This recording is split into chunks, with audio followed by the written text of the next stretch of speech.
நீங்க எல்லாருமே புதுக்கோட்டை மாவட்டத்துல புதுக்கோட்டை அதை சுற்றி இருக்கக்கூடிய கிராமங்கள்ல இருந்து வரீங்க இல்லையா?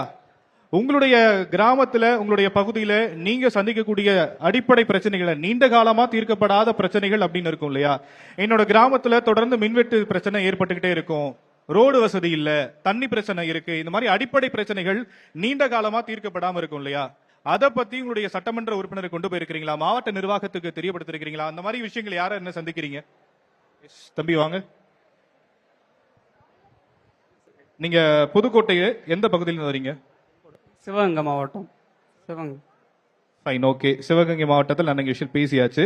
அண்ட் இங்கே நீங்க புதுக்கோட்டையில் தங்கி படிக்கிறீங்க. புதுக்கோட்டையோட பேருந்து நிலையத்தை பார்த்துருக்கீங்களா? பார்த்துருக்கு. பேருந்து நிலையம் எப்படி இருக்கு? அடிப்படை வசதிகள் இருக்கா? இன்னும் கொஞ்சம் நல்லா பண்ணி கொடுத்தா நல்லா இருக்கும். என்னென்ன விஷயங்கள் உங்களுக்கு செஞ்சு கொடுக்கணும்னு ஆசைப்படுறீங்க? கழிப்பறை வசதிகள் அது ஒழுங்கா இல்லை. அங்கே கழிப்பறை யூஸ் பண்ணால் எல்லாருக்குமே டிசீஸ் தான் வரும், நிறையா நோய் பிரச்சனை இந்த மாதிரி தான் வரும். இப்போ புதுப்பிச்சுட்டு இருக்காங்க. அவங்க அஞ்சு வருஷம் ஆண்டுட்டாங்க. ஆண்டு லாஸ்ட்டாக வரும்போது இந்த விஷயத்தான் பண்ணுறாங்க. முன்னாடியே பண்ணலாம். அதை கேட்டால் நிதி பிரச்சனை, அந்த பிரச்சனை, இந்த பிரச்சனை அப்படின்னு சொல்லிட்டு மேல் இடத்துல போய் பதில் சொல்கிறாங்க. அவங்க தான் கொடுக்க மாட்டுறாங்கன்ட்டு.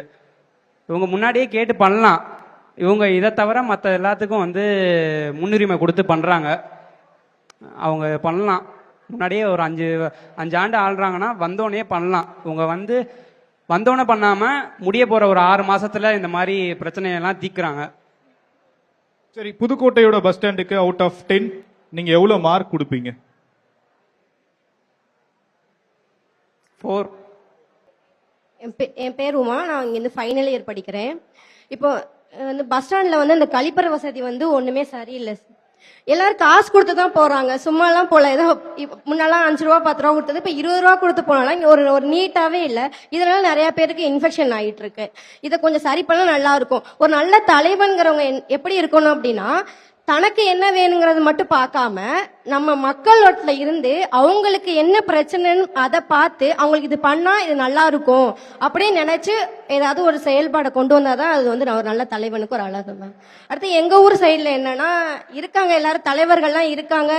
ஃபர்ஸ்ட் ஒரு தலைவர் பொதுமக்கள்கிட்ட பேசணும், உங்களுக்கு என்ன குறைகள் இருக்குன்னு அதை கேட்டு அவங்களுக்கு இதெல்லாம் பண்ணலாம்னு சொல்லிட்டு ஒரு ஆலோசனை பண்ணி அதை பண்ணலாம். மேம், எங்க ஊர்ல ரோடு வசதியே இல்லை, ஒரு கரடு முரடான பாதையில தான் இருக்கு. அதுல நிறைய ஆக்சிடென்ட் நடந்துட்டு இருக்கு. இப்போ ஒரு கர்ப்பிணி பெண்களே ஒரு ஆஸ்பத்திரிக்கே போறதுனால அதுல இருந்து கடந்து வரதுக்கு ரொம்ப கஷ்டமா இருக்கு. என்னென்னமோ சொல்லி பார்த்து எல்லாமே அனுப்பி விட்டாங்க. அனுப்பி இன்னும் இது பண்ணல. அதை இனிமே வாச்சும் பண்ணா நல்லா இருக்கும்னு எனக்கு தோணுது.